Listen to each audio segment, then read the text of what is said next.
ఏం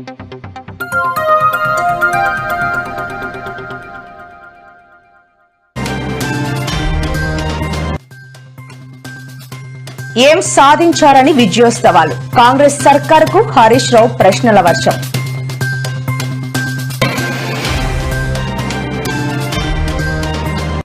మత్స్యకారులకు Pawan Kalyan good news. 100 రోజుల ప్రణాళిక అమలుపై సమీక్ష.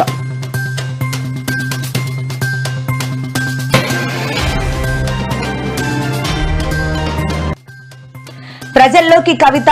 అక్టోబర్ 25 నుంచి రాష్ట్ర వ్యాప్తంగా జాగృతి జనయాత్ర.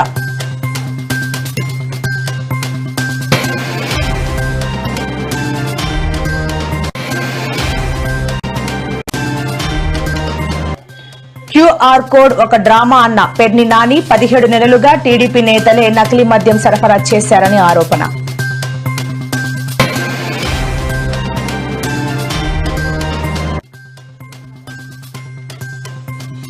కాంగ్రెస్ పార్టీ బీసీ రిజర్వేషన్ కు కట్టుబడి ఉన్నది స్పష్టం చేసిన డిప్యూటీ సీఎం బట్టి విక్రమార్క.